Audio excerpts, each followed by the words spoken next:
Good afternoon, Shane, Cambacho Project Farm. So I'm just this is like a bragging video. This is stuff that we planted trees into on the floodplain in September, October last year.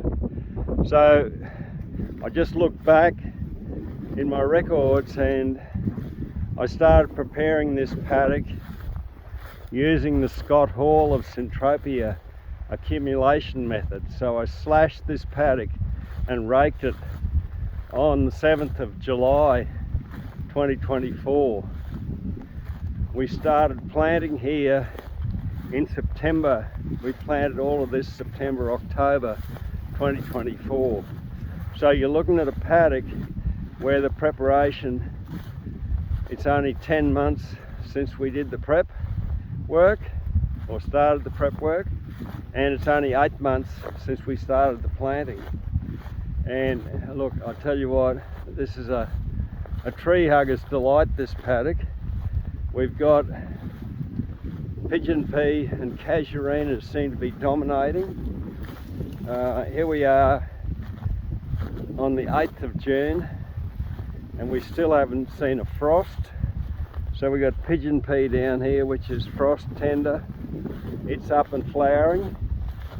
I've asked the universe to allow it to set seed before the frost strikes.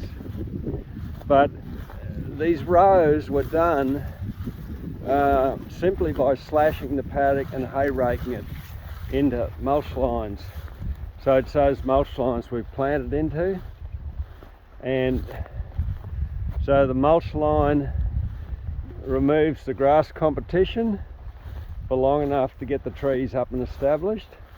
And what comes up then in the rows is a lot of this Johnson's grass, which I reckon is pretty awesome because it actually starts to create an environment where the trees have to reach up for the light.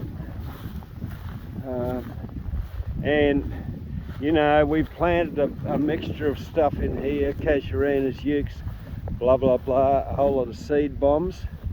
But I refer back to the work of Scott Hall at Centropia on the Gold Coast and his accumulation method. So we're using the grass to accumulate fertility to start the soil functioning. We don't do any soil disturbance. But then we plant, and Scott's now running a course he calls Life is Invasive. And so he starts his systems now with all the invasive species, all the invasive pioneers he can get his hands on.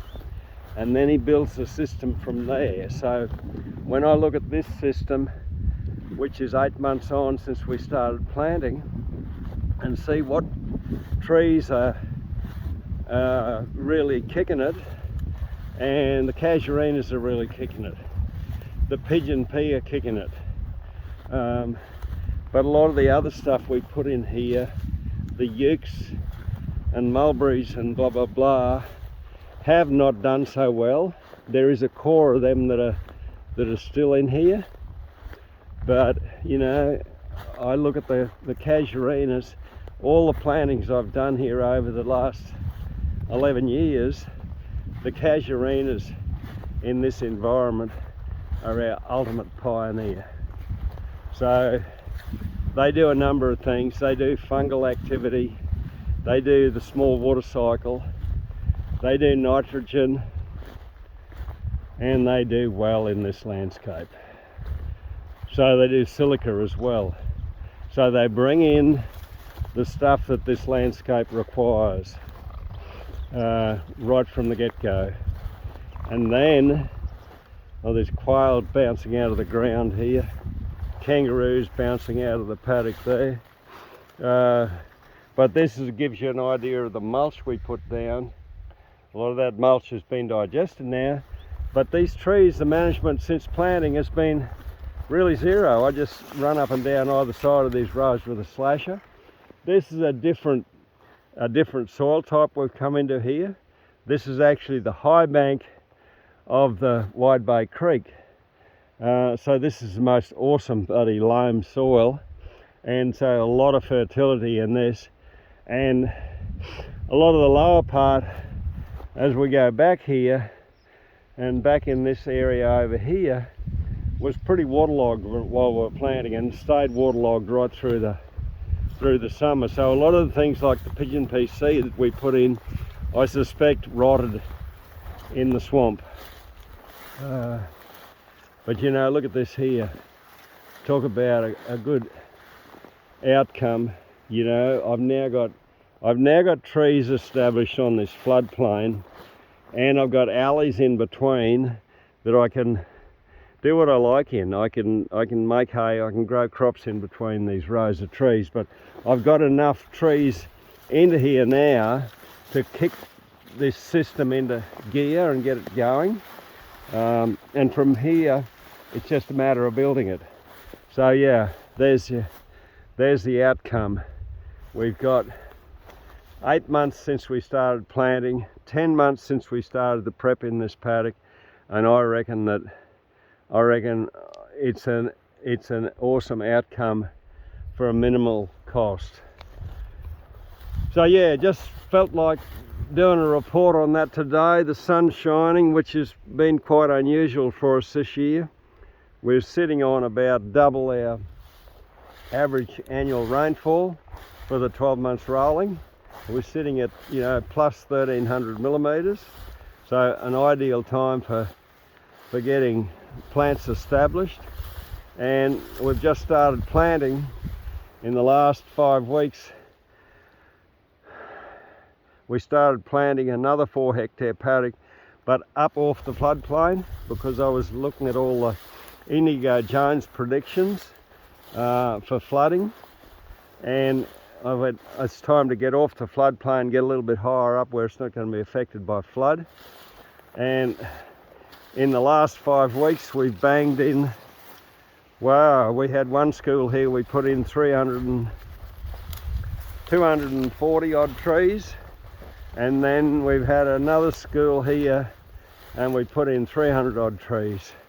So yeah, 540 odd trees have gone in the last 5 weeks in the new block, and by the end of this year we will have done another 4 hectares of planting, and we're putting a lot more pigeon pea in. And you can see underneath this, the sneaky stuff, there's Lucina in there, there's mulberry there. So underneath this, there's more Lucina coming to the top there. So underneath this, like, you can see the things that are dominating, but underneath there's other stuff coming through. So yeah, that's a zero soil disturbance. Simply mow the grass and rake it up into lines with a hay rake, and then plant into those lines. We shifted the penetrometer readings on this floodplain from 4 to 600 psi to push the probe into 2 foot, or whatever that is in centimeters, 60 centimeters. So we were 4 to 600 psi. In these tree lines, we shifted the readings down to 100 to 150 psi. And look at the kangaroos go up there. The penetrometer was just falling into the ground, which is a really awesome outcome. We didn't have to deep rip or do anything. We just had to put the mulch on top, and everything, you know, soil biology, nature did the rest of the work and created these awesome lines for us to plant trees into to get this result. So that's it from me. Bye bye.